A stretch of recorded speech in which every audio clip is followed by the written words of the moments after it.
This is just another visual pattern, as if we were looking at this in class. And I'm going to grab some other colors.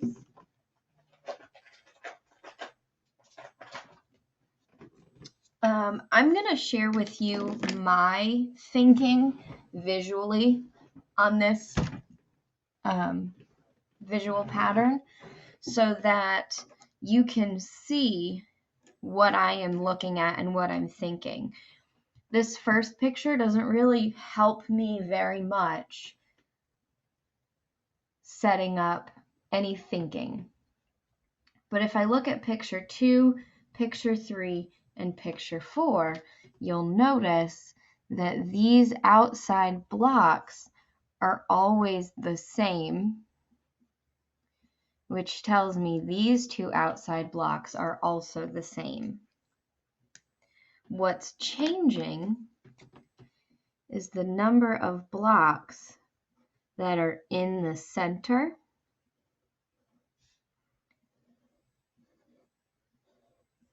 and I wonder, I have a feeling that some of you might see something special about those blocks in the center. So for step number 1, we have 3 squares. For step number 2, I have the 2 squares on the outside plus these 4 squares on the inside, so that gives me 6.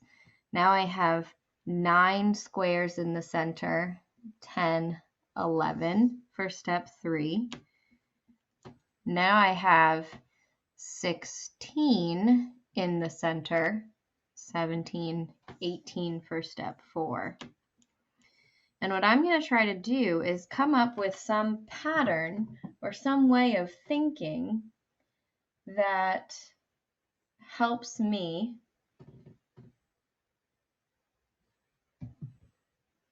get from steps 1, 2, 3, and 4 down to step number 5. So here, from 3 to 6, I'm adding 3. From 6 to 11, I'm adding 5. And from 11 to 18, I'm adding 7. Is there anything you notice about those numbers? Well, they're all odd. And to get from 3 to 5, I add 2. To get from 5 to 7, I add 2. So the next number I should be adding is 9. So 18 and 9 more gives me 27. So if I wanted to think about what that would look like as a picture, this has 16 in the middle, this has 9 in the middle, this has 4 in the middle, and this has 1 in the middle. So if I think about how I'm going to connect the step number to this box in the middle, there's 1 square here. There's 4 squares here, but it's a 2 by 2 for step 2. Here I have a 3 by 3 for step 3, a 4 by 4 for step 4. So in step 5, I should have a 5 by 5 square in the middle with 2 more on the outside. So you know that I love making mega tables. So I'm going to make a new table, but I'm going to try to work on writing my thinking for what the picture looks like for my numbers of squares, because my goal is going to be to try to write an equation out of this. So for step number 1, I have the 2 blocks that are out there, the pink blocks, plus 1 square in the middle.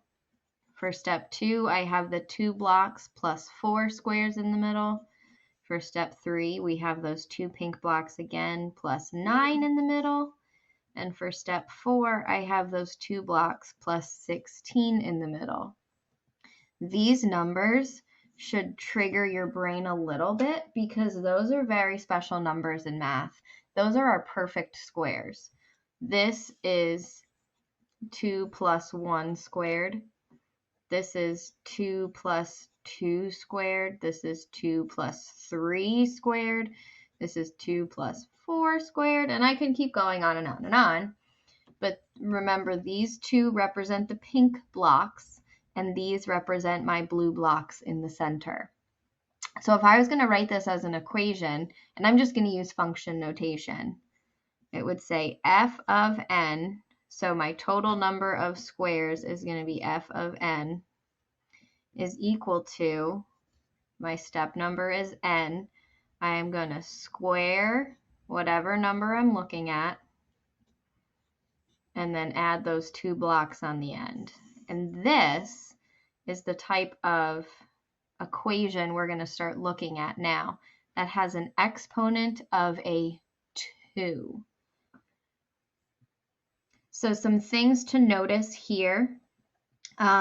If I was going to graph this, I'll show you a graph of this in just a moment. There are some really beautiful patterns that happen in the graph. Obviously, our equation has an exponent of 2. Our table is going to not add the same number every time. Oh, this shouldn't be plus 9. I just realized that was a... Sorry about that. I was thinking about this 9. That should have been a 2. This first change, I'm going to see a linear pattern here. These numbers are consistently increasing by the same amount. So it's not the change here that's consistent. It's the second change that is consistent for quadratic equations.